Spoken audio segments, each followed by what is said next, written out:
Some of the big stories in the COVID-19 outbreak. Polls are now open in Wisconsin, and thousands of voters are putting on face masks and getting in extremely long lines to cast their ballots in the presidential primary and spring election. The Wisconsin Supreme Court decided today's vote must go on, despite Governor Tony Evers trying to delay the primary election until June. Take a look at the line outside a polling place in Milwaukee early this morning.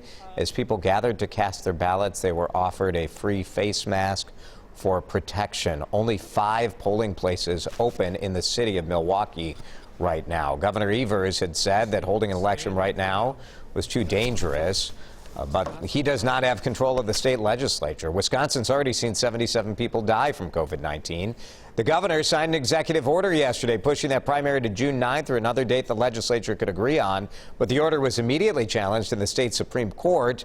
Republican leaders in Madison said voting is just as essential as going to the grocery store, getting gas, and all the other things people are still doing despite COVID-19. That had election clerks like Becky Egan in Hudson getting ready to open at 7 this morning. Are people required to wear masks when they come in to vote? They are not. No. But we have a washing station right when you walk in, so they wash their hands. Every voter has their own pen that they will take out with them or throw away. We have plexiglass windows on the tables to kind of separate. We have we're doing the 6 feet away, so it's going to be a lot. It's going to take longer today. We are told that poll workers are also wearing gloves and masks. The Wisconsin National Guard will help enforce that 6-foot social distancing. Despite the precautions, a UW-Milwaukee political science professor tells us he expects voter turnout to be low, which traditionally favors Republicans. Governor Walz hopes to make a decision today or tomorrow about possibly extending Minnesota's stay-at-home order. We don't want to set up a false hope that this is going to be, quicker and it's going to be removed. And I also don't want to set this too far out why people get frustrated and say, well, how do you know? A lot can change by May. The stay-at-home order is set to expire on Friday. Governor Walz says that he's letting data drive his decision on how long that should last. He says that the order could be extended through the end of the month.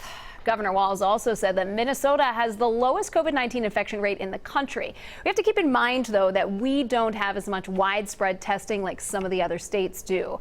Minnesota's number of known cases has jumped to 986. Another person has died, and that now brings the state's total to 30. Wisconsin has more than 2,400 known cases, and 77 people there have died. Now, 3 of Minnesota's neighbors don't have those stay-at-home orders. The governors of Iowa, North Dakota, and South Dakota have not officially ordered people to stay at home. Iowa and North Dakota have issued closures for some businesses, but so far, South Dakota has not. So let's take a look at those states compared to Minnesota. Iowa's numbers are not too far off from where Minnesota is right now. The Dakotas are similar to one another with confirmed COVID-19 cases and deaths. A Twin Cities radio host says he has all the symptoms of COVID-19, but he can't get tested. They told me if I worked in healthcare or if I lived in an assisted living or a nursing care facility, that those people are getting priority. I could get tested if they admitted me to the hospital. Otherwise, I just have to come home and quarantine for 14 days.